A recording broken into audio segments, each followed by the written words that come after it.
The present tense. 2 September 2016, 10:24 a.m., 42 degrees, 26 minutes, 41.6 seconds north, 87 degrees, 49 minutes, 32.5 seconds west.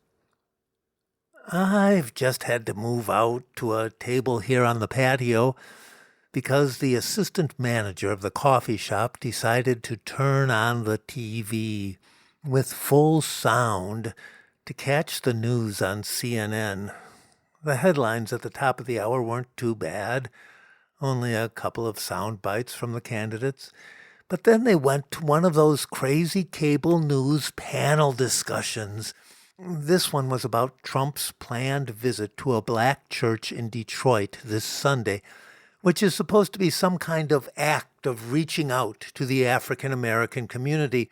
And these experts, somehow they found a couple of black Republican strategists to argue with some local ministers and politicians from Detroit.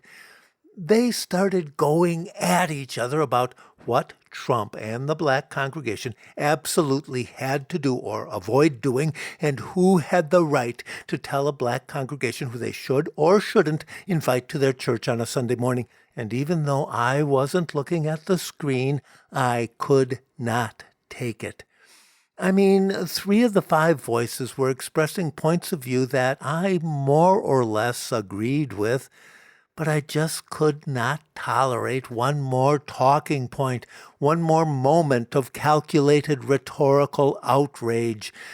Not to mention that it's impossible to think and write when hyped-up partisans are yelling in your ear. So I moved out here, which is fine. The weather's warm, and the patio is a nice place, and the noise of the traffic on Sheridan Avenue is kind of relaxing when you get used to it.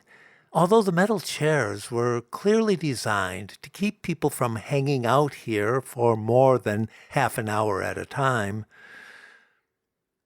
So anyway, here's what I think happened next in my story. The story I'm trying to remember, the story I let drop 7 years ago, leaving me cowering in some Gothic recess of Strasbourg Cathedral, watching the cop car pull away. You know something? I'm guessing a bit here, reconstructing. This stuff happened 7 years ago.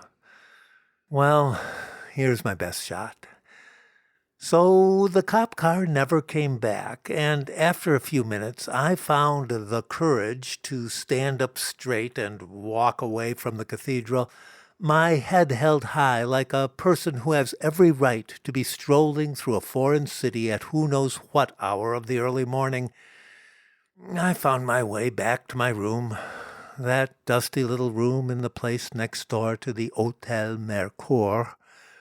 Then I opened my laptop, uploaded the speech-to-text files from the digital recorder, and wrote the posts. I've got to admit something. Back in 2009, I used the present tense in the blog as if the experience and the writing were happening at the same moment. But that was kind of fake, a contrivance, a dramatic convention.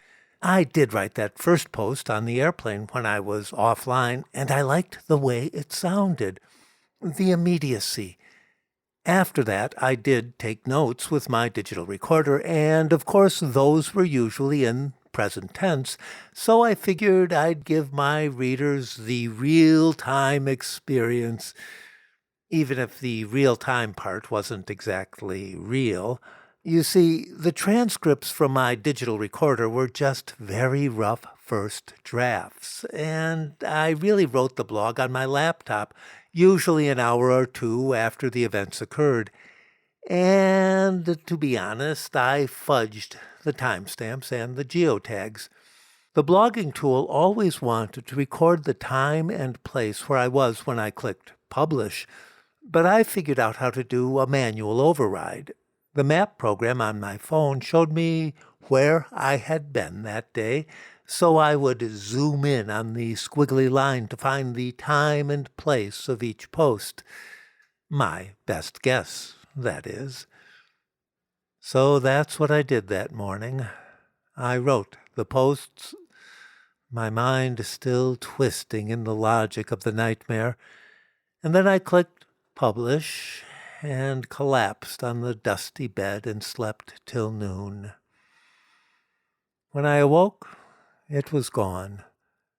The feeling, the emotional memory, the overwhelming sense of guilt for something I had only done in a dream, had really only remembered in a dream.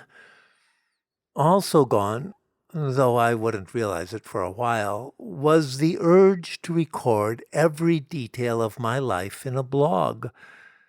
In any case, I remember feeling good, refreshed, eager to continue on the journey, the way you feel when a fever breaks, when all of a sudden you can hardly imagine that you were ever sick.